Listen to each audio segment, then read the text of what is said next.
we have to do what we can to continue expounding upon the point that Ukraine does matter from a multitude of different sides, and not just limited to, and I think this was probably truer towards the beginning of the war, where a lot of people are very focused on just why this is a tragedy for Ukraine, which I think misses, once again, the larger story. It is a tragedy for Ukraine, but it's something that will have significant effects for American citizens and Europeans and everybody else if this continues, and why it needs to be stopped, and why backing Ukraine is about so much more than just the one missile strike yesterday in Kyiv or one of the other attacks. This is something much greater. This is something that has profound global effects, which we'll be feeling for generations into the future if Russia were to win. So I want to reframe this as a question for Jason and Lev, and is one of the advantages that Russia has here is that many people, that includes many of the media, many of the public, which Lev was just talking about, still live in a world of values, or like to think they live in a world of values, where things are real. They refer to real policies. They refer to things that are actually shaped by a certain political morality and sometimes religious morality. Whereas those who are managing much of this news, and especially the Russians who are very transactional, they no longer live in this kind of world. There is no connection to morality, limitations, or anything. It's just all manipulation, revenue streams, and pushing certain transactional interests. Let's get Lev first, and then Jason. It's transactional. No, it is. It's, well, I mean, ultimately, if you look at it, they have shareholders, generally speaking, to whom they have to respond. So you have to derive a profit of some sort. I remember talking to somebody for a major American newspaper, well known, not right leaning, by the way, who immediately before the election, I said, it doesn't look like many people are excited in Ukraine world about Trump about the win. And he said, I don't know. A lot of people here at the news, people are happy. I said, really? Why so? And he said, it's always going to be news. We'll be selling a lot more copy than we used to. So, I mean, it depends. I think that there's a motive to amplify things that aren't necessarily real, to go track down things that are sort of missing the central point. And the reason is because it'll be a good story that gets lots of print. But I don't think that that's just common, I think, to a lot of industries. Unfortunately, now that things have moved more to a social media, it's probably more so that way than even before. Probably much more so than it was before. But overall, it doesn't help to get to the essence of what's occurring. I think actually what's missing in a lot of things, in the case of the Ukraine debate, is where we often see this, is they can pull out something that is perhaps true, but it misses the whole point, the larger picture of what is occurring. And I think when we talk about Russia, we see that quite a bit. As you guys were discussing, people have this, I think, very diluted view or incorrect view of what is occurring in Russia, is somehow that it's promoting a certain type of conservatism. It's simply not the case. I mean, if you pull out a couple of specific cherry-picked examples, maybe you can come to that conclusion. But if you look on the whole and have an actual understanding of what is occurring there, it couldn't be further from the truth. I mean, I would agree with everything Jason said. It's definitely, especially when you come to media, and especially it's hard to say far right and left now, because it's all, what we're seeing, soon Ellison might be taking over CNN, so there's definitely a major media push right now. And like Jason said also, I mean, the media loves it because there's, one of the things you see with Donald Trump, and that's why all of these platforms like Substack and YouTube and all of them are growing, because you have all these independent journalists out there, because you have, the media cycle is just like, think about it. Today, you wake up all of a sudden, and within 5 minutes, the markets are down, they went up. People are losing billions of dollars, stock manipulation happening. The Strait of Hormuz is open, Strait of Hormuz is closed. Lebanon ceasefire started, Lebanon saying it's not. I mean, it's just nonstop. And that's what Donald Trump does. That's part of what was our game plan going back to 2015, is to flood the media, to flood it to such a degree where people, either get tired of listening to it and move on, B, are brainwashed. If I point to something that's white and I tell you for over a period of years it's black, eventually either you're just going to start agreeing with me, or your brain is going to start thinking it, because it's just the way our brains are, to work. And I think over the years, we're seeing a major shift now happening, where a lot of the media, doesn't really, I think it was always like that, but before, at least, we had certain news sources that really cared about news. Now, I think everybody's chasing that breaking news title to get clicks, to get people, that doesn't really talk about the real story. And that's why I think Trump and Brad Pascal and others in his orbit back even in 2015, 16 realized. And that's why Trump's a master of manipulating the media. And that's why one of the reasons why I talk to people, I'm here in Washington, D.C. right now. Later on today, I'm meeting with several Congress people. And I tell them all the time, I said, you guys have to stop being reactive. You have to be, attackable. Like, you can't wake up every morning and think about what did Donald Trump put out today, and everybody's running around trying to respond to the craziness he's doing. You got to come out there and say, how are you going to fix the problems? Do it. Let Donald Trump respond to your craziness and fix the world. So there's it's those type of even little things that we need to start moving, because right now, Trump and with the control with his relationships with the Russians and what's going on with all the hornet's nest he kicked over in the Middle East, it's just a nonstop of just false information. And that's one of the things we always speak. I mean, me and Jay spoke about on our show several times. Look, Trump has a, what's the right word? He has a chip on the shoulder when it comes to Europe, just like when it comes to Ukraine and others. Trump was never, like I said earlier, never, looked up to as a world financial billionaire or whatever you want to call him. He was never invited to Davos. He was never part of the world clique of oligarchy. Donald Trump was a New York guy. That's where they knew him until he went on to The Apprentice, and then he became like, a showman here. So when you talk about people and how they, what really, why they follow him, I think, is that the question? I just want to make sure I answer your question properly. You're saying, what do the Germans do or the Europeans? I was going to tweet that question. Are we on our own? I mean, you guys do, and then there's what we have to do. Do we have to just assume we're on our own and get on with it? Well, it's a combination. Yeah, first of all, Trump has no idea of geopolitical. He's not a guy that knows anything about the international. Like I said, when we were first speaking in our first meeting, he didn't even know Ukrainians were separate from Russians and where Ukraine was and stuff like that. He doesn't listen to his actual military, which they've already purged, State Department and people inside. So he has a lot of yes men, and most of these yes men are also people that have their own interests involved, like the Witkoffs and the Kushners of the world. That, like I said, Kushner and his alliance to Bibi Netanyahu, Witkoff, has his own, personal involvement with Russian oligarchy, Russian criminal aspect, going back to the 90s, early 2000s. And right now, what you're watching play out is a combination of Trump's hatred towards certain countries, and then his manipulation by people like, Dmitriev, through people like Witkoff and others, to paint a picture to him, like a rosier picture, that Russia is strong and they're going to win, and, they're going to do this, and, get rid of the, NATO alliances. Even the fact that with this war, what happened in Israel, some of the things that I've been hearing inside the inner circles of Trump is Trump couldn't even understand how NATO really works, and he thought, well, I'm going to go attack Iran. I'm just going to have NATO come in there. And he doesn't even know what Article 5 really means, that, it's not a choice of war. It's a choice where if you're being attacked. And the reason why he's being put in these positions, because the biggest, the person that really benefits from this more than anybody is Vladimir Putin.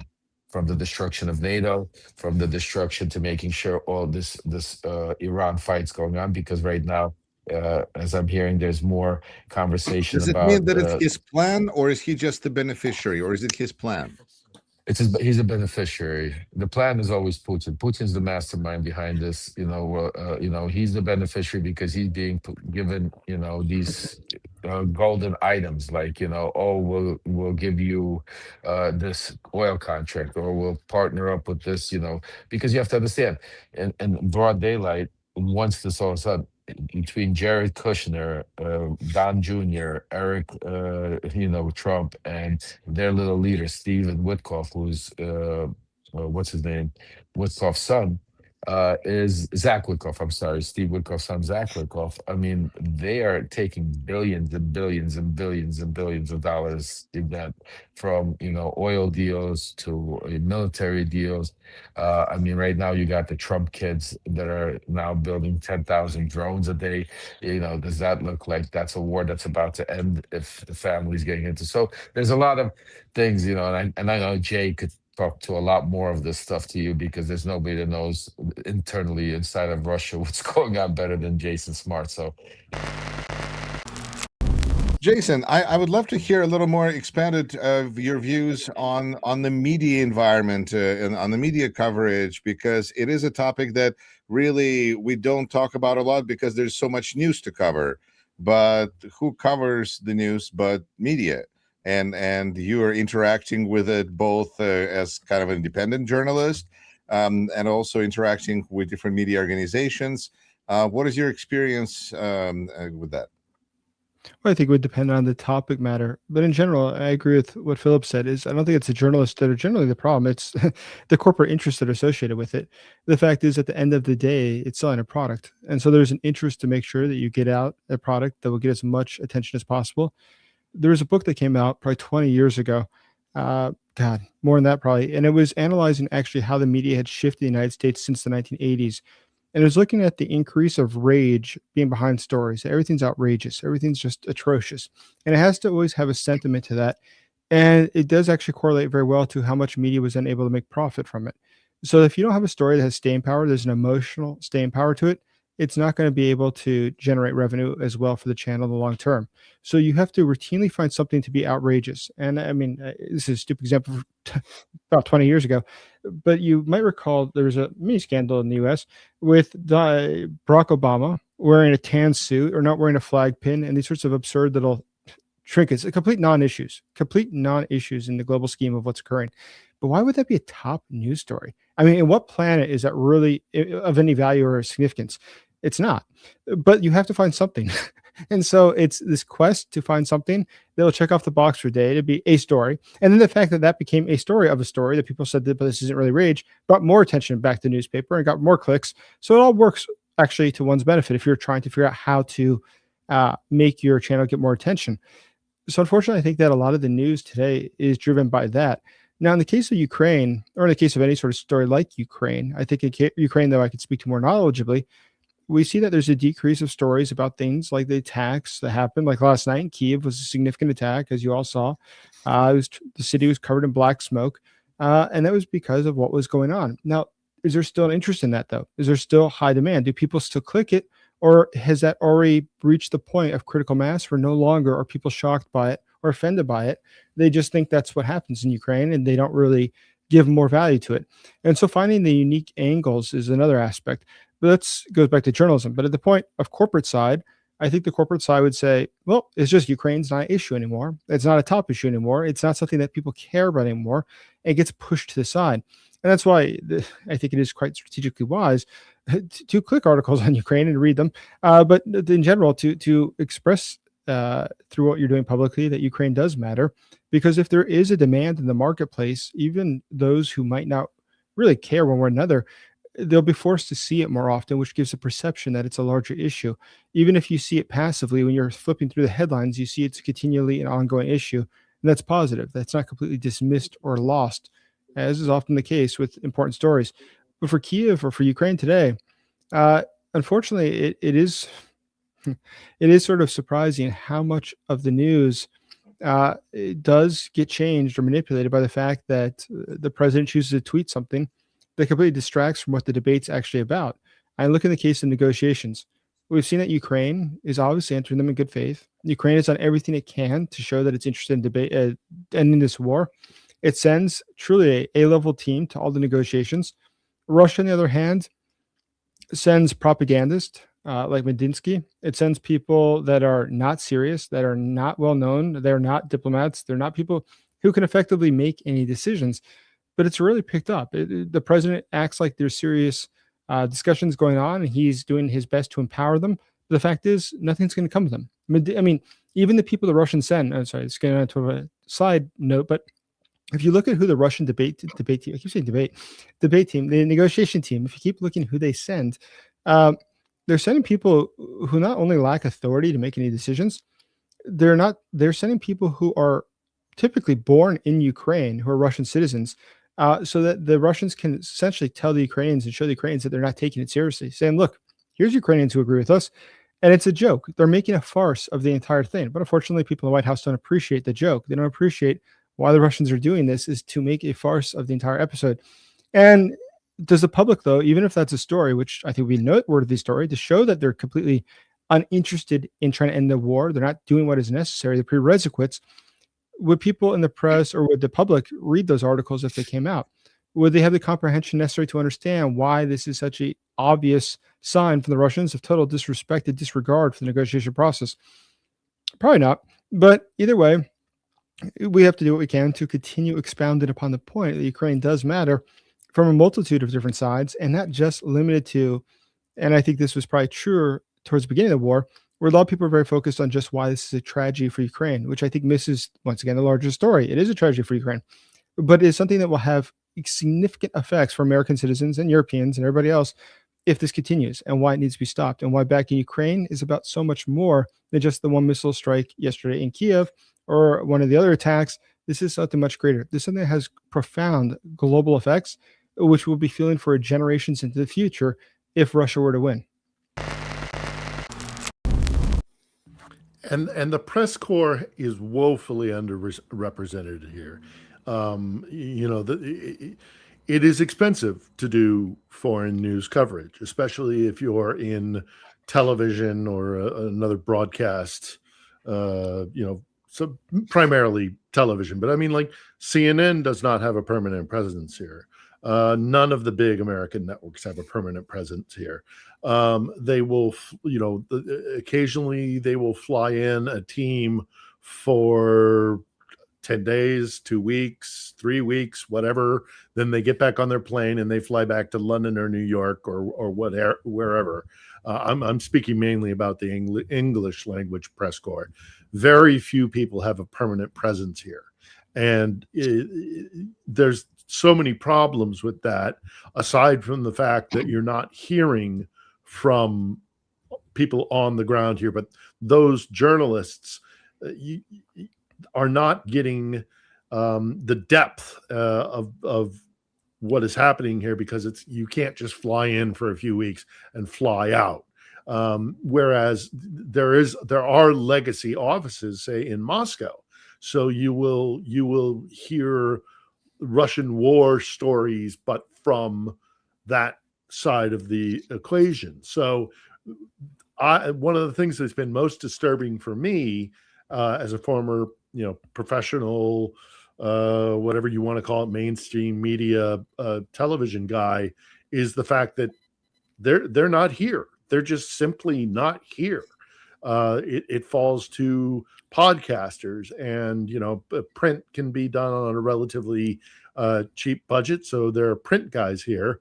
But our press corps has done in my professional opinion, a really poor job of covering this story. But, it's interesting with the media. I've contemplated a lot on Ukraine specifically, what's going on. And it's sort of funny is that there's several different things happening at the same time. And they're not directly related, but they're interrelated. So on one side, we have, as was observed, there's reporters in places like Moscow. The BBC has a person in Moscow, for instance, who does a really good job considering the restraints he has. But the problem is, he's never going to cover the fact that the government in Russia is engaged in a legal war and using direct terms. He's never going to have interviews with people where they will be able to show their face saying that the government is actively working against the population, or that the FSB is conspiring to take over major industries and they gain from this war, or that people in the FSB gain from more Russian soldiers being killed, or that there's certain elite groups in Russia within the clans of Moscow who would like to see the war continue, even if that means Russia's defeat, because ultimately they believe that's in their economic interest. Because if you're printing something like that, you would not be in Russia the next day as a journalist. So the fact is, there's one side where they can't put out what would actually be really great news coverage from Russia. And the fact is that I don't think many journalists get visas anymore to be in Russia. But on the Ukraine side, I think the downside that we do have a lot of print journalists still. New York Times has people. Washington Post closed their office. They still have one of their people, though, who's been there for years and years. We do have some other print there. BBC left. And you're right, there's not much TV that I could think of anymore. Japanese TV was there for a long time. But beside that, when you look at who is left, the downside is because we have a lot of print journalists and a lot of people who are independent. They're there still. And Ukraine's very liberal. It's not hard to get a visa to be a journalist. we have a lot of negative stories. I mean, every time there's something to recover that's not a positive, it will definitely get coverage. I mean, definitely it'll get coverage because it is newsworthy. But the fact is, it's because everyone's always trying to find an angle on something that'll be a story that's unique copy. And so I think it gives the perception that things are worse inside Ukraine than they are. The fact is, they're actually a lot better. It's just there's a greater microscope on Kyiv than there is on Moscow. Now, within Moscow itself, if you look at the last couple of days, there's been the Moscow Economic Forum, which was, truthfully, I mean, sincerely, like, it's worth checking out if you haven't seen what's going on over there.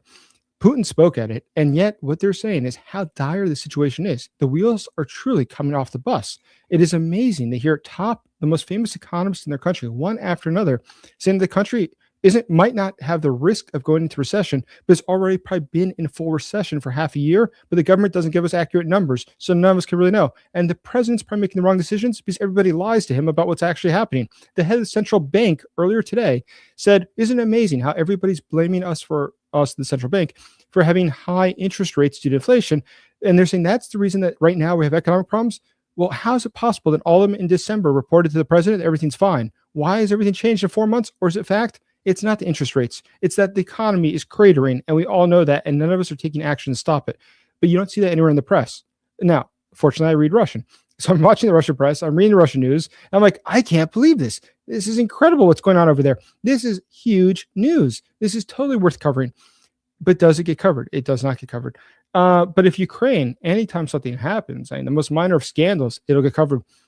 And I get it. And I'm not against transparency. I'm totally fine with that being covered. But I think that it puts too much of an accent on what being a non-issue versus what is something that actually could cause the collapse of the Russian government. Collapse of the Russian government, minor scandal, some, deputy minister somewhere. And the deputy minister story in Ukraine will get the attention in the press in the West. And the fact the Russian economy is imploding gets no attention whatsoever. So it's not necessarily a conspiracy by corporate elites. Now, the corporate elites at the end, they're also in a difficult situation. Newspapers in America are going extinct. For that matter, TV news is actually, Philip, talking to you at Christmas time, I never thought about TV news as well, but it seems it's going that way too. I always thought it was just print. Never occurred to me. But yes, obviously print and TV are struggling. And so you're looking for competitive advantage. And what is it that will make you the dominant news story? And that is going to put you in a position where you're probably going to be more on edge than you would like to be. You're probably going to be forced to take more stories that are B-rate, but still it's a story, because in the end it is something that's going to generate a lot of discussion or attention, and that's what the corporate executives are looking for. And again, I don't say that's a journalist's fault. At the end, they have to do what their bosses want them to do. But at the end of the day, it is something that is changing the dynamic of how news works. And that is something that we have to take into account when we're trying to think of what's next or what we're doing strategically. It does surprise me how often, I mean, frankly, that doesn't shock me, but does surprise me, is how often I will read newspaper articles that are quoting Twitter, which is such cheap journalism I don't have words for. But either way, when you look at that, it does also show us something else. It gives us a huge advantage. Because, and I get quoted, my Twitter gets quoted a lot, and that's why I could say I'm surprised that qualifies to be a quote. But when you think about it, if that's true, then we have the ability to get out things that would not necessarily get other widespread attention otherwise. We could take advantage of the fact that by putting out things that are unique sides of the story that are not getting attention, we could perhaps hope to get Ukraine into the large-scale news or the wider news world by putting out stuff that is not otherwise covered. But I think one of the most powerful things, and I try it on my YouTube, I do this more. In my written articles, I do this a lot more, is if you look at the data is pretty clear what's going on. And so it's not something subjective. It's not because I want Ukraine to win.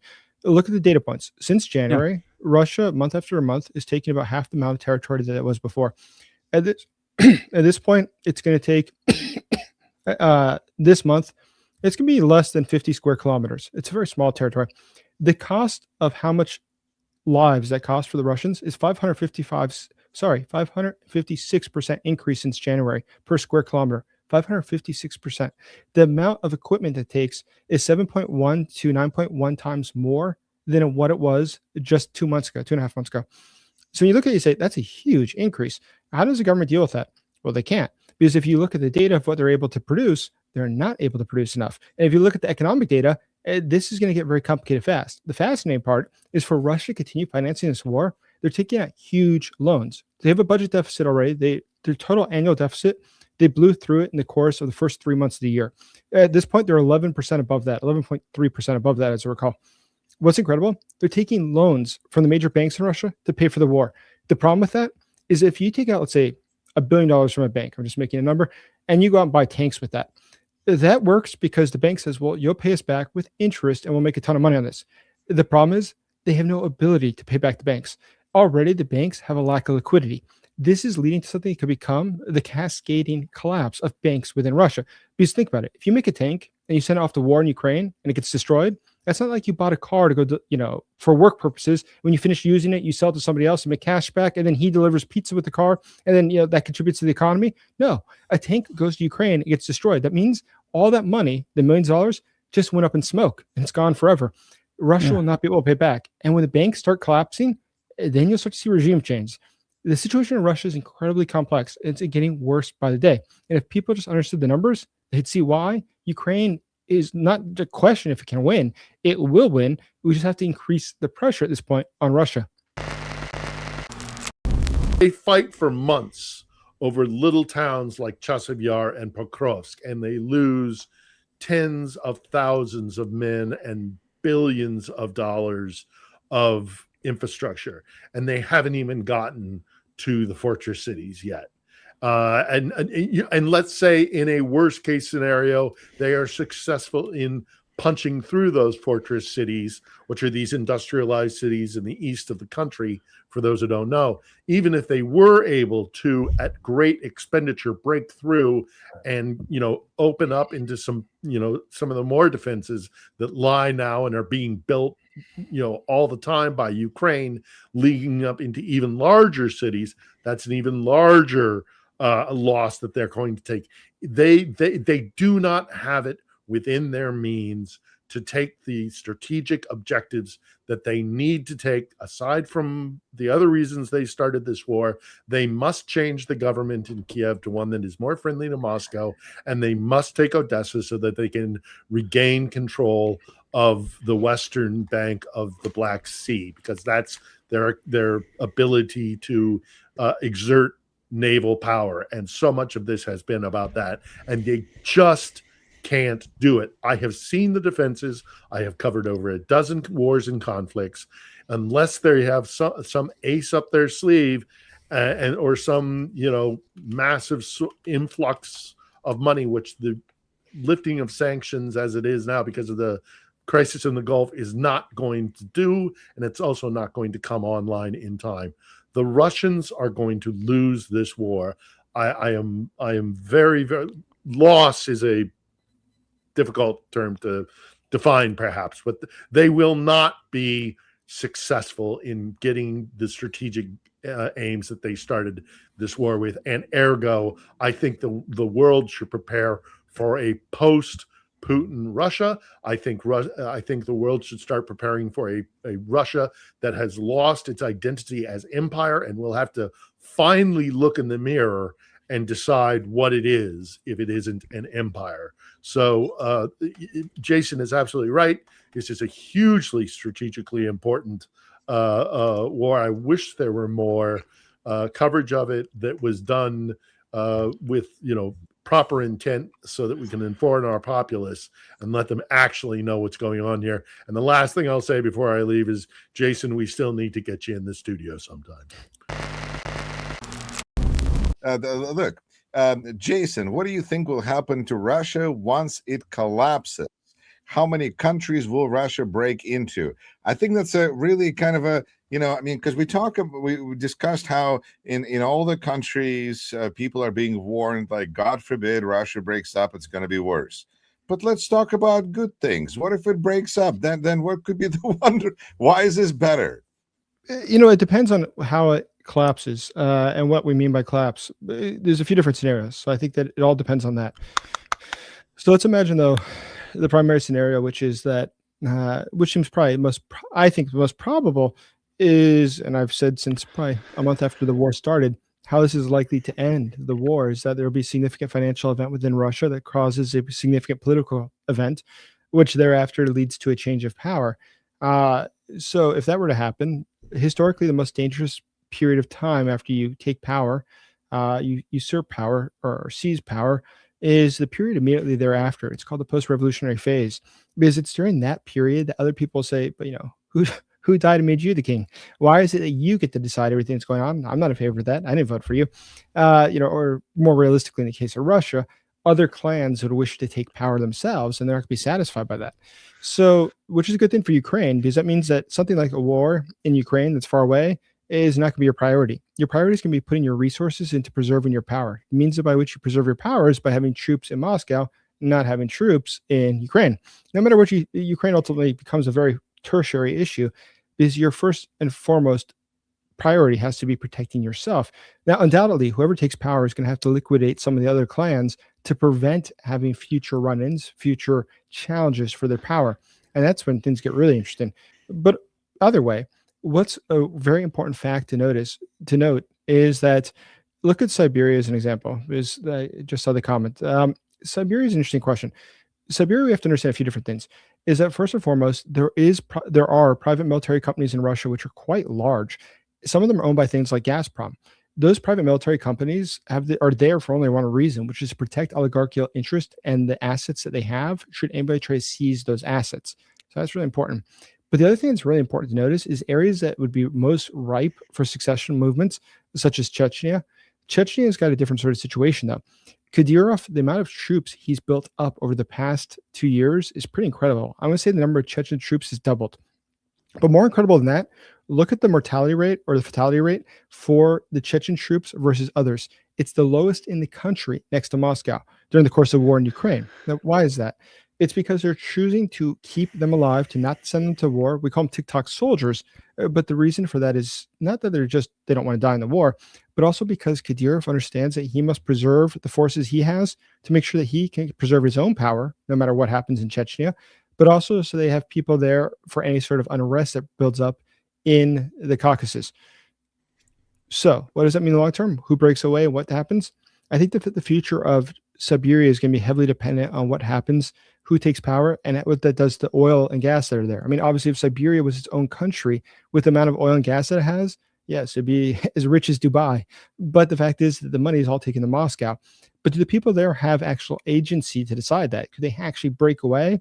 Or is the size of the military that is there, Russian military as well as the private military companies, such that would prevent that from happening? At the same time, I think that when we look at the other regions of Russia, I know that there's some who talk a lot about breaking down to 11 different countries and things, which, by the way, the Soviets, since the 1980s, 70s, 80s, I want to say, they published a lot about the United States breaking down eventually to 4 to 6 countries, depending on who it was. And that still hasn't come to fruition. But at the end, what is likely to happen in the case of Russia and how it breaks down to multiple countries?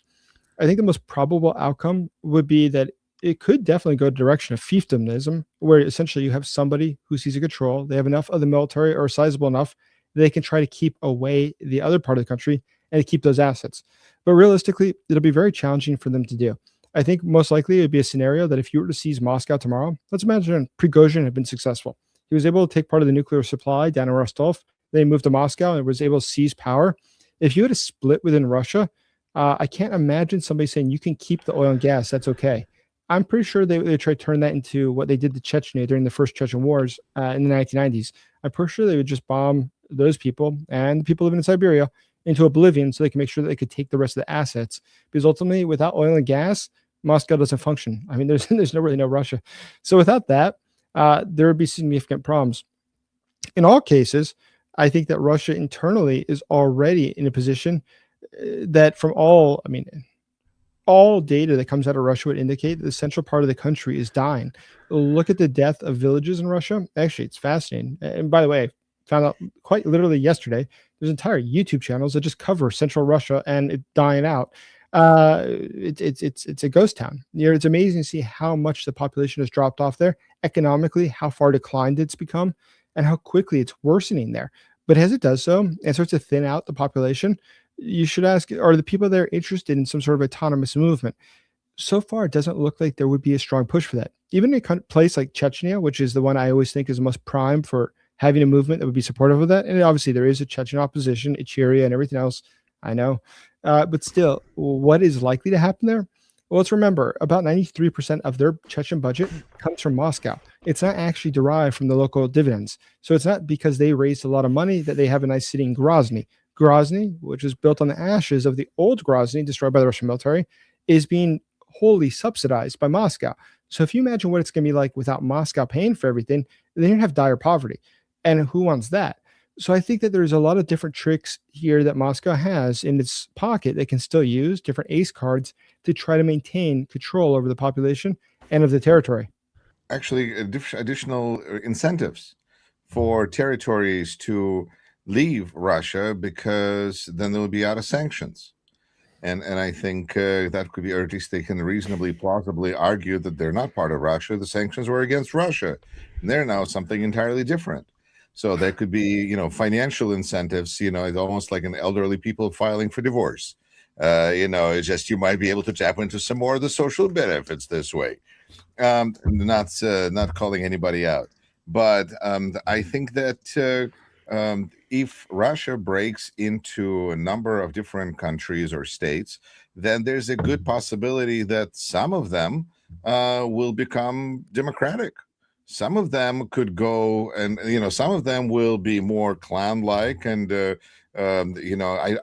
have no idea how Chechnya is going to go, but I think that the more countries there are, the more there's at least theoretically possibilities of some of them choosing to go route off the West.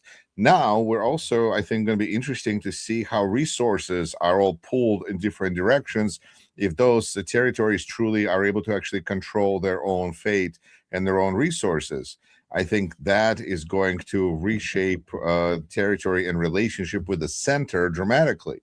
So I think that we just don't have quite the understanding, except that when we look at Russian weapons, it seems like except for attacking peaceful apartment buildings, that are not trying to harm anybody, and just basically attack civilian population, Russia is not showing much success on the battlefield. The number that I heard is that 94% of people I'm watching Jonathan trying to figure out what's going on, but I think I got it.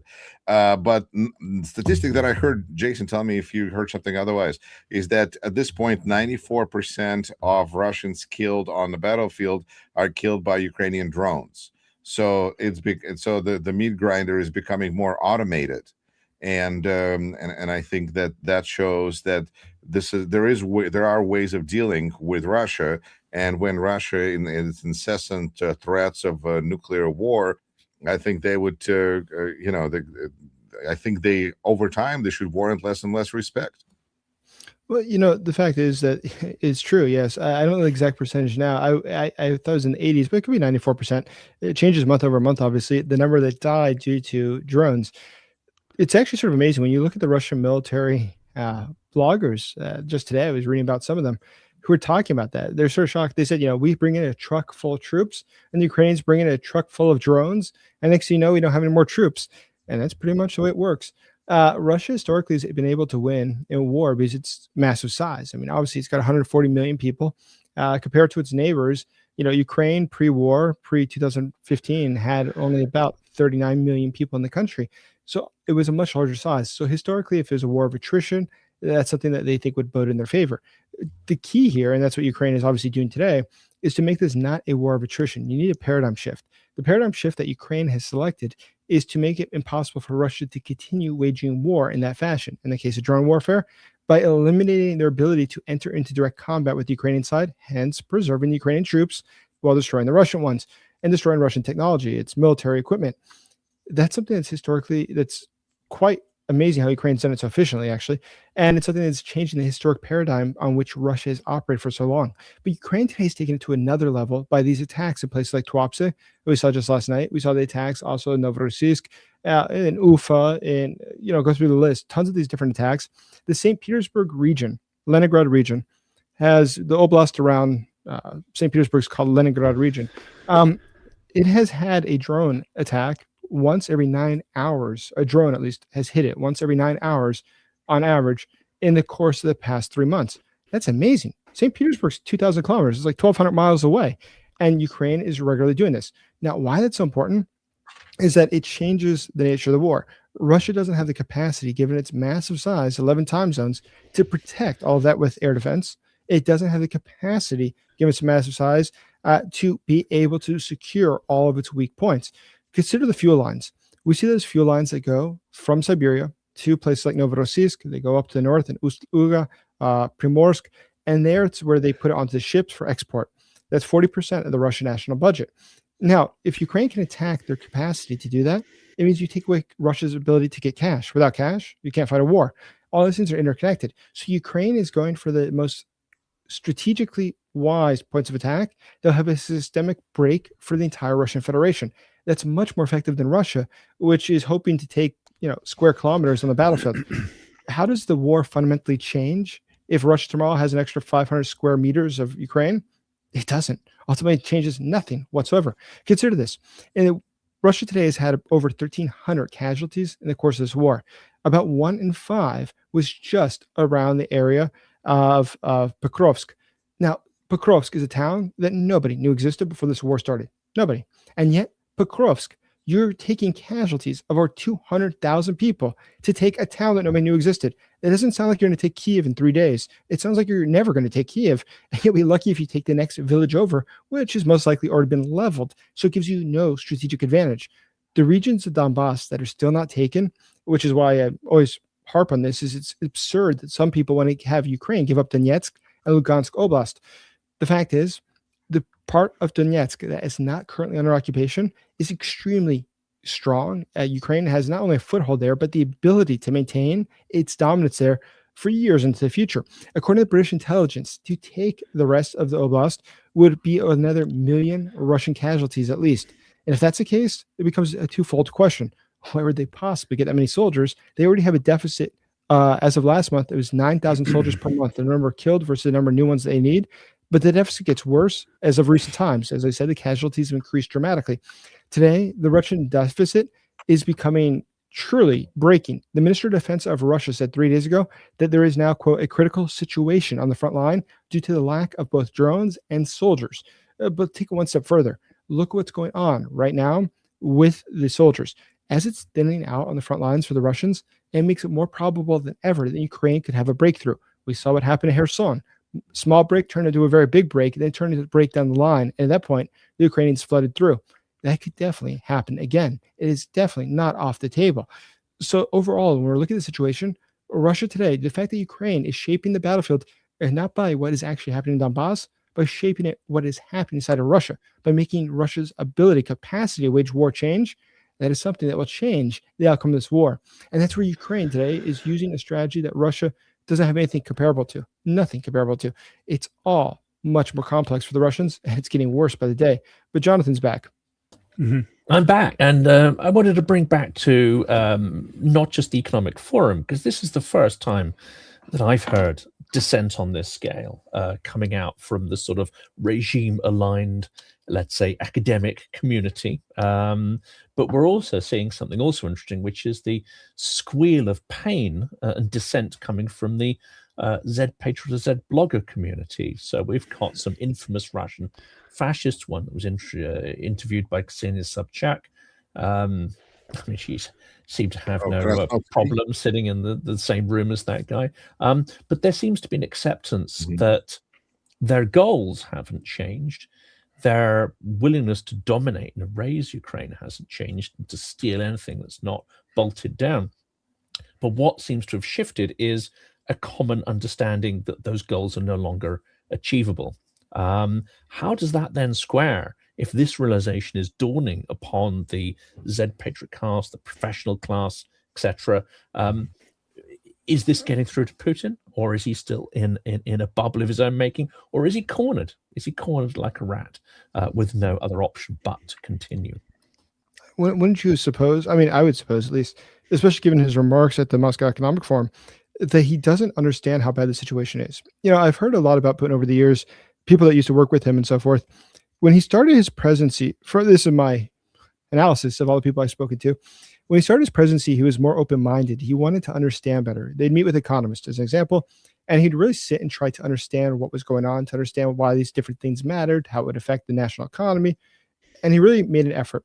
But over time, he got tired of that. He got tired of hearing from them these different analysis, things are going to be bad. Economists, I'm sure, over the past 26 years, many times, said something's really bad. But somehow, Russia survived, he survived, so he doesn't really give it a lot of attention. But it's reached such a point where people don't tell him what's going on that when he was speaking just 2 days ago, he said it was the second time in a month that he's called a top group of economists together to get to the bottom of what's wrong with the economy. It was sort of humorous. He said, I understand there's things like seasonal changes in purchasing, and I see that there's changes, the gas prices go up and down. That also affects things. And it's like, yeah, but we're not talking February about, was a why is short a month. 5-cent That was the increase? other one. February exactly. had 28 days, that. It's amazing, isn't it? So this is, we're not talking about why they don't sell shorts in the wintertime. It's a little bit more complex. Your entire economy is falling apart. It's a lot more fundamental than simply seasonal changes. And so he is so detached from what's going on that it seemed just for him to make those remarks with the seriousness that he made them, it makes me think that he really, at the end of the day, does not get it. He fundamentally does not understand it. And I think that the head of the central bank, Nabalina, and her statements was so interesting for that reason, where she said, here are all these different guys from from industry, as well as from different ministries, who are making these remarks that things are bad or it's very complicated. But where were all of you in December when you gave your remarks to the president saying that 2025 was a wonderful year, all successes, no problems, and 2026 is going to be even better? How is it that today you're all you're not saying that maybe you've been lying to him the whole time? She didn't say that, but it's what she's implying. No, perhaps you've been lying to him, and that's why everybody thinks everything's supposed to be fine, and they can't understand why it's not doing well. Well, yeah, if you're trying to make all your analysis based on bad data, nothing good is going to come out of it. And that's what we're seeing. So overall, I think Putin just does not get it. And that's a great thing, because that's going to only make things worse within Russia. What is the most important metric that you're paying attention to? So overall, Ukraine provides a lot of examples of good things, positive things. But I think overall, it's, of course, Ukraine right now, what it's doing in the fight it has against Russia. It's amazing, actually, that the Europeans, I think the Europeans as a whole do appreciate more the historic ramifications of this more than the Americans. And I think that's due to proximity and history. The Americans historically, if you look at the First and Second World Wars, was doing a little bit of a different thing. But in the case of this, I think that the Americans, unfortunately, in many cases, and I don't mean all Americans, obviously, because this group has Americans on as well, but there's definitely a lack of appreciation that people like dictators, like in the case of Vladimir Putin, he's not going to be satisfied by just going into Ukraine. This is part of something larger. And in his eyes, obviously, this is going to be part of a future effort that goes into breaking down the Western systems, the international order that has existed in the post-World War II space. Now, what it means, though, for the future of Russia itself is probably, I think, the question that affects everybody, and the Europeans should appreciate as well. It's a very cheap investment to help Ukraine right now if we're able to defeat Russia. During the course of the Cold War, I'll cite the U.S. again, just because I know the numbers better. Our expenditures on the Cold War were well ahead of $1 trillion in order to fight Russia, the Soviet Union. And if you think about all the expenditures, that's a huge amount of money over a lot of years, millions of people involved, then wars in other countries like Vietnam, Korea. This is all as a result of the fact of the Soviet Union having this expansionist foreign policy. Today, Russia is no different as expansionist foreign policy, but it doesn't have the might to do what the Soviet Union did. We can stop that, though, and save ourselves a ton of money in the long term if we just break Russia now for really a few $1 billion, which in the grand scheme of things for the average taxpayer, we're talking cents per year, less than $2 a year. We can do a lot to degrade not only the Russian military, but to make sure that Russia is not able to be a threat to us in the future, and thus provide for our long-term security, thus reduce our long-term commitments to things like building up the military and future expenditures. This is going to save us money in the long term. It's a wise investment. It's the greatest return on investment we've ever had for our military. We consider the fact that we are now eliminating the specific military for what we built a lot of these things. We built a lot of this equipment to fight the Soviet Union, and today it's finally being used to destroy Soviet tanks now in the battlefields of Ukraine. So by supporting Ukraine as a not a proxy, but specifically as a country that is doing the hard work, we're giving them the instruments to achieve that. Obviously, it's something that we should be doing, but unfortunately, it seems that a lot of people just don't get that. I think the only thing that, I mean, within Russia, the number that I think is the most interesting and what I've been sort of focused on is specifically the economic data. So we can look at, listen, Russia lies about a lot of numbers. So we don't know how a lot of things are doing. That being said, we can look at a lot of secondary data and see how it's doing. For instance, we can look at construction data. We see construction is way down in Russia. We can see that the number of people, new homes being built in Moscow is down 34% just in the course of a month. We can look at the number of people that are not paying back their loans to private banks. In fact, it's about 27% of bad loans now at one of the major credit banks in Russia. A massive bank, by the way, it's in the top 5. So if you look at that and you say, that's a lot of toxic loans. How bad is that? Well, when the US had its 2008 financial crisis, which was significant, we only had 5, 6, 7% toxic loans. Russia's 27%. So when that bank is finally no longer able to pay back, when it's no longer has liquidity, then you see big problems. Look at the fact that today Russia is limiting the amount of cash you can take out. When you go to an ATM, you can't just take out however much you want. Or even when you go to the bank, the teller can decline to give you your money. Now, they use the guise of doing this to protect people from fraud. So you're not under duress taking out money. But the truth is, they're just trying to protect liquidity. Hence why you see, if you read Russian news, every day there's new fines that they're pumping out, a fine for this, a fine for that. Why are all these fines? Why is the parliament obsessed with such a nanny state where they're putting out fines for everything? It's because they're desperate for liquidity. They're going anywhere they can. They get it. But month after month, the amount of money that people are taking out of the banks is increasing. And about 74% of that money never returns to the banks. Why is that? Well, people don't trust the banking system. Given the fact that in November of 2025, a major think tank in Russia, which is financed by the Kremlin, said that there is a high risk of having cascading defaults in the Russian banking sector in 2026. I think that was November. Where are we now? There's a lot of reasons to be concerned for the Russian economy. And incredibly enough, as Jonathan just highlighted, Vladimir Putin himself does not appear to be tuned into that. He seems to be in a complete different world that's detached from the reality of how bad the situation is. What's funny about Putin, though, is that over time, I think it's his own arrogance, his own hubris, that he seems to believe that he can just order things. You know, he's ordered people to make more investments into the economy. But who wants to possibly invest money when you see that the ship is sinking? Nobody's going to put their money into that. Moreover, they want to have the ability to directly control the money they put into it, not to just blindly give it to the Russian government to invest for them. That doesn't sound very good. But look one step further, and where I think you see a really interesting detail that's come up recently. So Vladimir Putin met last week or the week before with some of the top oligarchs in the country. Combined, they have a net wealth of, I want to say, it's $336 billion. So estimated $336 billion. So Putin came to them and he said, listen, the country right now needs you. Now, all these people, it's important as a side note for those who don't understand, anyone who became an oligarch became an oligarch by taking over privatized state assets at the end of the Soviet Union, throughout the 1990s, and by taking them over, quite often under very dubious, questionable means, they then rose to become these ultra wealthy people. Putin allowed them to stay in power, and they've all made deals with the Kremlin. They're all on the same team. So what's interesting, he meets with them. They all understand that this is their godfather, the one who allows them to keep their assets. And he said, listen, we need money to keep going. The Russian state needs it. They came together and pledged about $1.3 billion. $1.3 billion pledged, not even given over, pledged. That's nothing. That's what, 0.36%. That's nothing. That's not going to be something that's able to keep the state running. But go one step further than that. We've seen that 1 in 8 of the Forbes list of the top 200 wealthiest people in Russia, the billionaires list, 1 in 8 of them has had their assets taken the past 2 years by the Russian government. Well, what's behind that? Well, look at the port down in Dagestan. Look what we see going on with the major owners of major assets. Frequently, they're arrested, taken in, or their assets are frozen, and they're told, listen, you're going to be charged with all these different crimes. You're going to get 25 years in prison, hard, work in Siberian work camp, or you can acknowledge that you should not have taken that asset. That port should not be your port, and you'll give it to the state. And sure enough, oftentimes, as we saw in the case of Magomedov, he signed off, and within hours, that was no longer his port. That port worth billions of dollars became somebody at the FSB's port.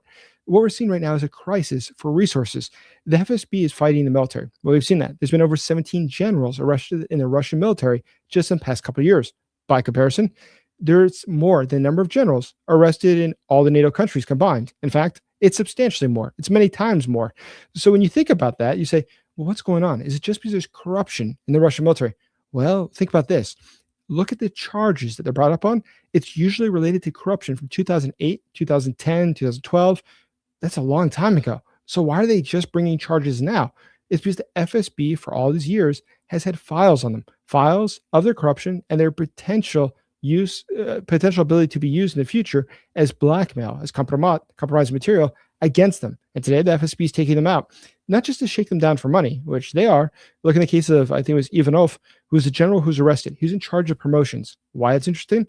So when they searched his house, they said they found a lot of revealing documents. Now, if you're in charge of promotions in the Russian military, it means that you're taking bribes from every last person to decide your next posting. Are you going to be in Siberia in the far north, or are you going to be in Sochi? It's up to how much you pay. Undoubtedly, he kept a black book. That black book records all these transactions. They undoubtedly have that. Undoubtedly, he gave all the testimony they'd ever want to receive about all these things because he didn't want to spend the rest of his life in prison. So today they have compromising material about the elites in the Russian military. Hence why we see increasingly that Russian military technology is going to be taken out of the hands of those who are coming from the sector of the military and put in the hands of those connected with the security bloc. That is those who are connected with people like Sechin. Sechin is, in fact, a very key player in this, but neither here nor there. As we see things moving into that sector, we're going to see, and by the way, Sechin, Rostech, which makes about 80-something% of Russian military technology, Rostech has a completion rate of its projects of 98.5%.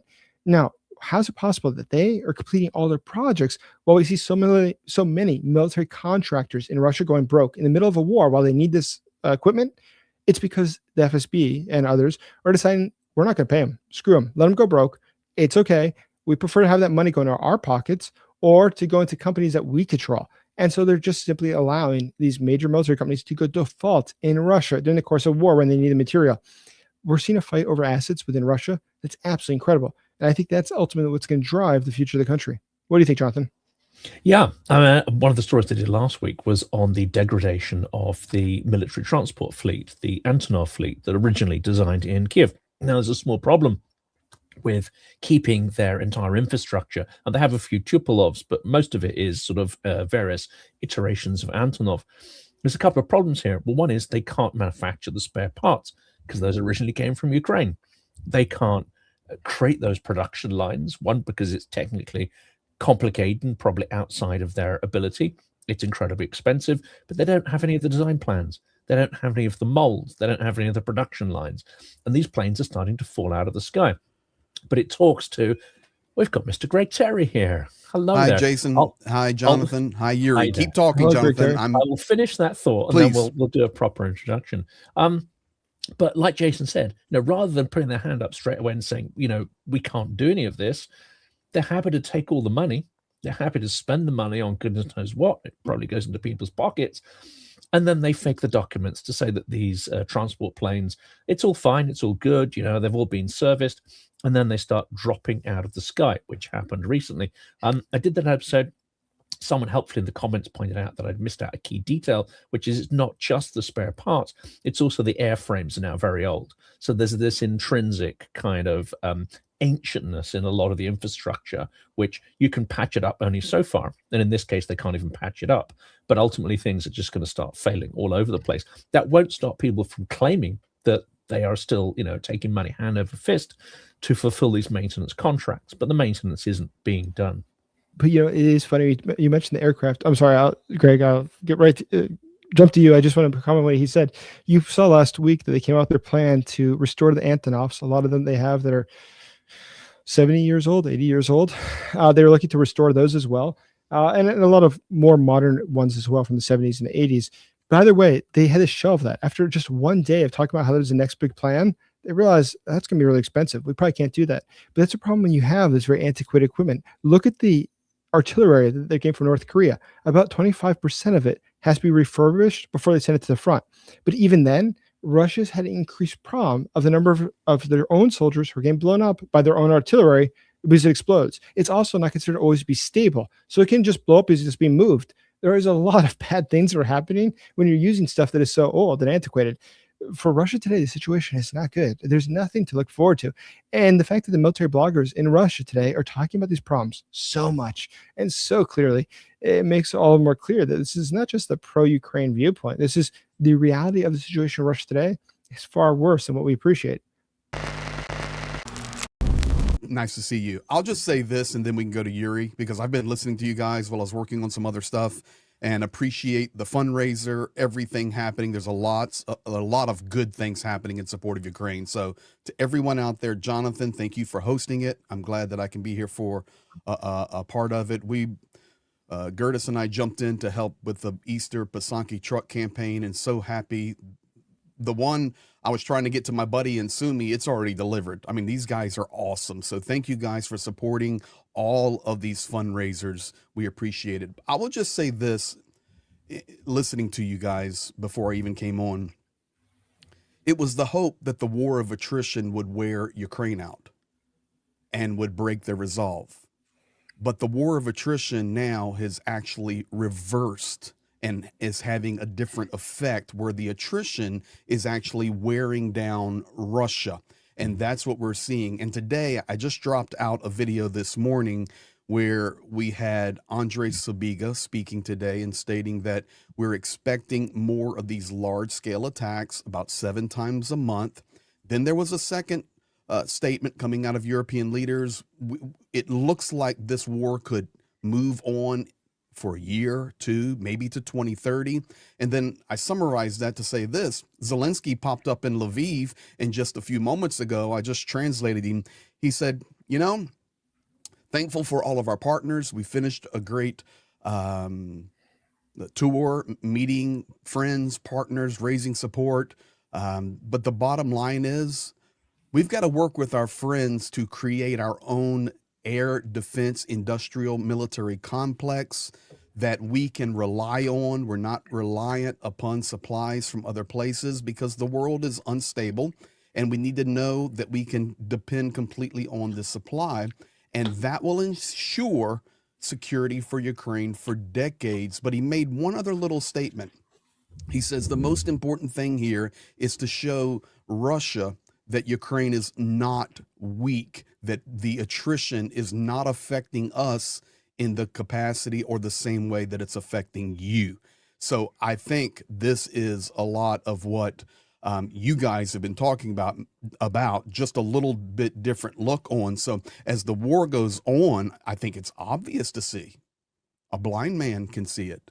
Ukraine's getting stronger and Russia's getting weaker, and we are witnessing it. So that's my 2 cents on y'all's last 20 minutes of conversation. I'd like to ask you both, Greg and Jason, as well, to answer it maybe this way, because we've been bouncing this idea with Jonathan all day today, is that whether this is a moment of inflection or whether this is the end of the beginning, because while Ukraine is under attack every day, or at least 7 times a month, at the same time, Ukraine seems to have taken charge of the front lines to the point that 94% of Russian invaders currently are being destroyed by drones, which means that Ukraine has withstood the big push. And so now Trump can pretend that, you know, Ukraine just needs to capitulate now, but that moment seems as far away from us as ever. And it seems that this is, you know, the end of the beginning. How would you agree? Or actually, you know, I'm in Wisconsin in the United States. What do I know?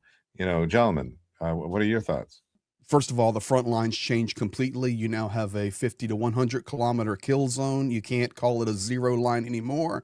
It is now a gray line. I did a video update last night because it was confirmed that Putin wants to send 20,000 more troops into the Donetsk back rear to assist in fulfilling taking the Donetsk region, the fortress belt of Konstantinivka, Druchkiv, Slavyansk, Kramatorsk, and 20,000 soldiers. So I went from the angle of this. Okay, you know what? Bring them on. Welcome to Ukraine. Bring them on in here, because the First Corps of the Azov put out a really good video showing how they were striking targets in the rear. And, oh, there you go. Striking targets in the rear, and it's stopping that flow. So for me, I think this is not the beginning.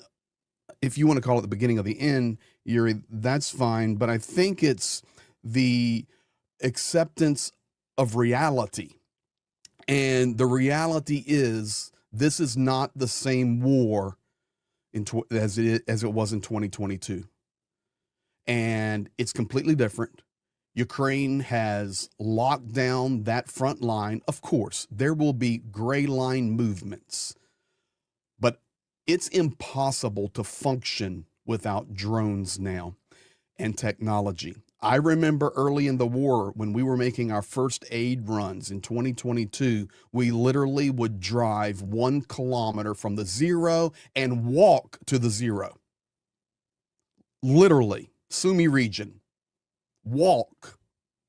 You wouldn't get out of the vehicle 10 kilometers, 20 kilometers from any of those positions now. So for me, this is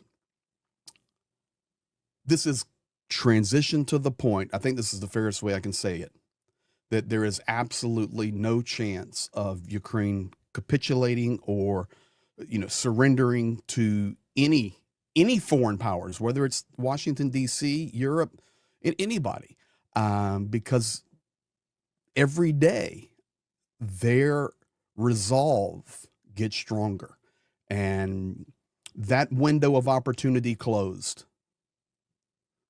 Period. They're going for victory, complete victory now. It's my personal opinion.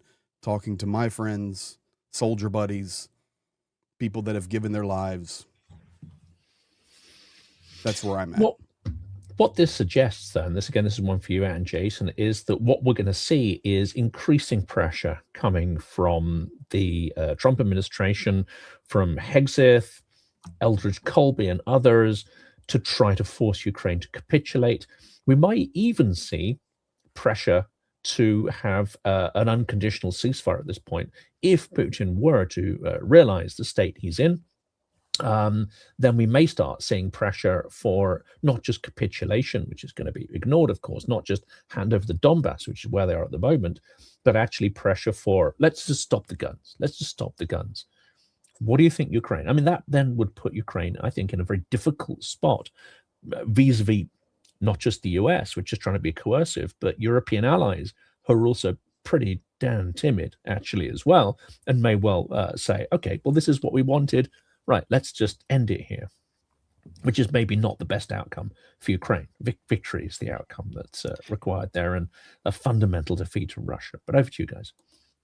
Well, I think that ultimately we have to consider what's the objective of each, right? So in the case of negotiations, it would appear that the White House's primary objective is to end the war at any cost, just make sure it ends. Okay. In the case of Russia, their objectives have changed over time. That's very clear. And look at what Putin has said recently, it seems that their objectives have changed. That being said, one of the chief objectives remains taking the rest of Donbass and Lugansk. Still, about 0.4% of Lugansk is not taken. In the case of Donetsk, there's a lot more that's not taken. And as I just said earlier, it would take more than 1 million lives to take the rest of it. So the Russians have no chance of being able to take it up by themselves. Their only hope is to have some sort of a paradigm shift. But a paradigm shift on the battlefield is unlikely, improbable. It's just not going to happen.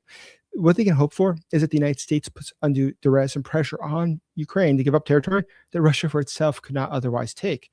That's why today should expect that Russia is going to try to seek to do other things that are going to change the calculus of the war. At present, it's obvious to everybody, including the Russians, that it's not working out well for them. That's why they have to do something different. But that's something different. It could take a lot of different forms, and we're just not sure where it is. I saw in the past hour that Lukashenko put all the military officers that are reservists onto active duty. Zelensky immediately issued a statement that Ukraine's ready to defend its territory from Belarus. The fact they issued a statement actually so quickly after Lukashenko's statement sort of is surprising and might indicate that they have intelligence on something else. That's not just because. I mean, typically, Zelensky does not weigh into these sorts of things if it's just Lukashenko or Putin says something. He weighs in when there's a need to weigh in. So I thought it was sort of interesting. But also, we saw what was yesterday. I think it was British intelligence. I'm incorrect. It's not British intelligence. It was someone else. Come to me a second. Who was Swedish? It was Swedish intelligence. So there's, of course, the chance that the Russians would try to take something like an island from one of the Baltic states. What would be the objective? Well, you take this island. The fact is, it will take a while from anybody to respond, but it also changes, once again, the paradigm of this war. European countries then become much more concerned about domestic security. That means all of a sudden less weapons flow to Ukraine because everybody has to worry about their own security. Air defense, Ukraine needs more of it. Zelensky said yesterday that there is a historic low point for the amount of Patriot missiles that Ukraine has. So if you're going to do something, well, how do you make sure the Ukrainians have no more air defense? You can't physically attack all those different Patriot missiles, but you can try to cut off the aid going there. Russia historically has tried to do that through persuasion by saying that that would bring the European countries into the war. That didn't work. So what can they do? Well, they can try to make the Europeans decide for their own selves to not send the weapons. But it's, again, reflective control. The real objective here is not about taking a Baltic island. The real objective here is how do you get the Europeans to change their behavior? Hence, we've seen the increasing attacks by Russia sending drones into European territory. We've seen them also do things like the arsons, the assassination, the terrorism across Europe as part of a larger thing. Not just projecting Russian strength, but rather trying to get the Europeans to secure themselves ahead of helping Ukraine. But the Europeans, I hope, have the forethought on this, and the Ukrainians certainly do, is how about this? How about we don't just react to what Russia wants, but we set the tone. And the way that you set the tone is by breaking Russia. And the way that you break Russia is through what we need now, which is more coercion in the economy, but further to do what is necessary to break the Putin regime, allowing their economic system to go into full free fall. It's closer than a lot of people think. But given already what we're seeing on the front lines, their objective for this year was about 409,000 soldiers they were seeking to recruit. They were recruiting about 1,200 soldiers a day before. It was about 1,000 per day right before New Year's, Christmas. Today, it's about 800 per day. They're not going to get the 410,000 soldiers that they wanted. It looks like realistically, 290,000 is the best case scenario. But at that point, on the battlefield, they have a significant lack of soldiers because they're burning through them so fast. They would have so few that today they would not be able to continue maintaining their lines. At that point, once again, Russian lines can break much easier than a lot of people appreciate.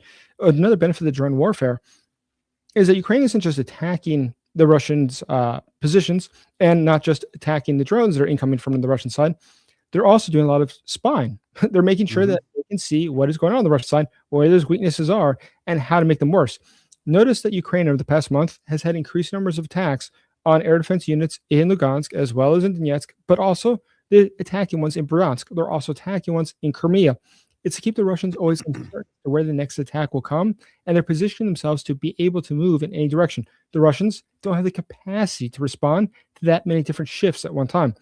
This, again, puts Ukraine into an advantageous position. It's a position that allows Ukraine to then be the ones that's dictating what happens on the battlefield. And that's what you need to be, the one with the initiative, not the one responding to initiative. This war started because Russia took the initiative. It can stop, though, when Ukraine has not only the initiative, but the tools necessary from the West to break Russia and bring it to its knees. And the Putin regime is truly much, much weaker than people appreciate. Just look at what they're saying in the Moscow Economic Forum. Again, not Ukrainian propaganda, Russians and Russia that talk to the Kremlin saying the wheels are about to come off the bus. Things are looking very bad. And so we should do what we can to break them. The perception of weakness is interesting, isn't it? Because could it be that Putin perceives his system to be far stronger? I think from what Jason said he is. Could he perceive his military to be far better stocked than it is and far more effective than it is? Probably. But this deluding sense of strength and weakness, as Christoph said earlier, it transitions also through to Brussels, Washington, and so on. I mean, listen to the premier of Belgium, although there may be some other reasons why he comes out with this stuff. But it does seem that in the corridors of power, one, there is, this absolute horror and revulsion at the idea that Russia's going to collapse. We've got to prevent that at every cost. But there still is this idea that Russia is inevitable, cannot be defeated, etc., etc. And we know that's also one of the principal messages that's pumped through various propagandistic channels, but it seems to be very deeply ingrained in the corridors of Brussels, the corridors of Whitehall, and the corridors of, dare I say it, the Pentagon and in Washington as well. But it seems like this kind of approach is now working against Russia, because this idea that Russia is going to win and let Russia continue the war, Russia is just getting itself destroyed. And so how much longer are they going to put up with just being automated to slaughter, when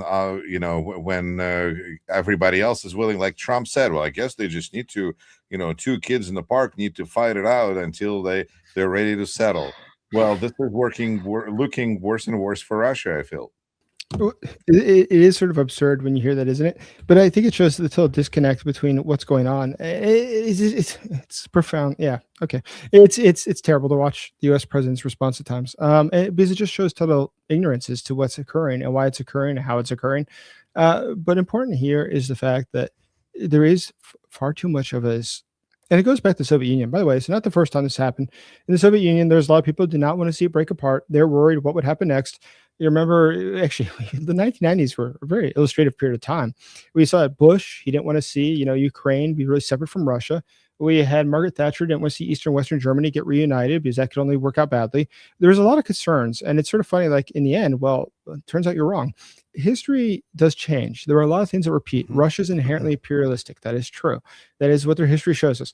But that can change. Everything can change in history, and I do get drives me nuts to always hear the same line that Russia's not democratic. They've always been imperialist. It is true. You know what? The Japanese also were. And after World War II, that changed. And it was not because they wanted to change. They were made to change. Countries That's can correct. change. They are made to change. So I think that if we look at the history of democracy in Japan, it's quite short, but it's been very successful. And that was because the conditions were set by an outside force that made that happen. In the case of Russia, I think that there are ways that make that happen. After Putin falls, however that happens, and I think it's more likely than not going to be by his own choice that his downfall comes or his end is realized. But I think that when that does happen, there are ways to force different things into Russia. And the defeat, I think, by Ukraine, defeating Russia will be something that will be a cultural shock for them, unlike any others. And that is a total shift from the way that Russia thinks of itself and its imperialistic history. And I do agree strongly that Gary Kasparov has said many times, which is ultimately the only thing that will ever end Russian imperialism and the sickness, the belism, sickness of imperialism is going to be when there is a Ukrainian flag flying over Sevastopol. Until that point, there's Ukraine takes back Crimea. It shows Russia they can't just break in and steal something considered to be its own. And that day that will reset the Russian mindset where they realizes those days are over. Russia is no longer what it once was. But if you think about something, guys, we've all been doing this for years now. In fact, there's a lot of experience on this panel right here with Russia and Ukraine, of course. We were not having this conversation 24 months ago. It had a different nuance to it. 12 months ago, we were not having the same conversation. This conversation is evolving into now not only holding on and defending, but we're talking about a complete paradigm shift in our world. And I personally feel, Jason, I'm coming from a background of a conservative Christian missionary working all over the world. I'm working 38 different nations and cultures. For me, this is a beautiful thing that can happen in the end. Out of ugliness can come goodness. And I see us more moving toward that because right now there's a lot of paradigm shifts that are needed, not only in the Kremlin, but DC, around the world. And are they possible? Absolutely 100%. History has proven it. History may not repeat, but I think Mark Twain wrote, it often rhymes. So I firmly believe we're seeing that shift in sentiment. Now, let me just throw one example. I work with a lot of evangelical pastors and leaders all over the U.S. and a lot of these hard right Christian nationalists. Their perspective is starting to change slowly. I am not one of them, okay? But their perspective is changing. I can't tell you, I can tell you, the list of guys and ladies calling me saying, is it really true that it's Russia destroying the churches and not Ukraine? Okay. I said, I've been telling you this for 5 years. Because even yesterday, the Baptist church in Zaporizhia that was destroyed from a glide bomb, the calls are coming. So there is a shift in sentiment. And if we just keep the hammer down and everybody keep pulling their weight, I firmly believe that we can see our world shift for the better. I'm not a fatalist. I'm not a doom and gloomer. I believe in a better future. I believe in a sovereign Ukraine. I believe Ukraine retakes its 1991 borders. I believe that Putin is gone and that people wake up and life changes. We've seen it in Japan. We've seen it in Germany. We've seen it throughout history. And why not again? So maybe a little too optimistic there, but this is what I fight for. Yeah, I just feel like something that I've been trying to spread awareness of in Ukrainian media for the last few months, and I feel like it's taking root, is that all hope for security guarantees from United States are foolish, and will not bring any security guarantees as long as we have this president, and then who knows what will be after that. So that means that security guarantees now need to come from Europe, because Europe is now the one who also is stuck with the Russian threat and also has to deal with the fact that the United States is going crazy now. And so at the same time, Europe doesn't have an army, but guess who does? Ukraine. So this is like a really match made in heaven, because you have a combination. I mean, I always share my experience of when I was on the Janesville City Council, and I was involved in all sorts of community events organizing. And you see some festival downtown where there's business owners who will put in the money, but they don't have the time to walk away from their business. And then somebody else who is willing to volunteer, but they don't have the money. And so to put together, so working together, I think that Europe and Ukraine have a very promising partnership, which it seems like it's already developing. So I feel like that's just a path forward, while United States battles our internal disease that we need to, get through. So absolutely agree with you. By the way, I just looked at the news again. I apologize, because I wish to correct what I said. It's not that Lukashenko said something. Ukrainian military intelligence shows that the Belarusians are building roads, temporary military roads, to the border of Ukraine that go around Ukrainian artillery positions, which they believe could be used in an imminent attack on Ukraine. So let me correct that. That's what it is. Well, gentlemen, I really want to thank everyone who is with us here now, but also everyone who was here with us throughout this experience. I feel like this was almost something that I started once here in Wisconsin called community coffee. I feel like that's kind of almost what we did here is, we got together, discussed the situation, and I feel like I learned exactly. Thank you, Greg. Right. And I just really like the vibe of this conversation. I hope we are able to continue this going forward. I'm sure we will, because why not? And thank you, gentlemen. I feel like the only thing that is missing, though, is we need some ladies here. But we'll work on that, because I'm sure there are important voices that we can have join this conversation, and it'll be even better. Otherwise, this was amazing as always. Thank you, Jonathan.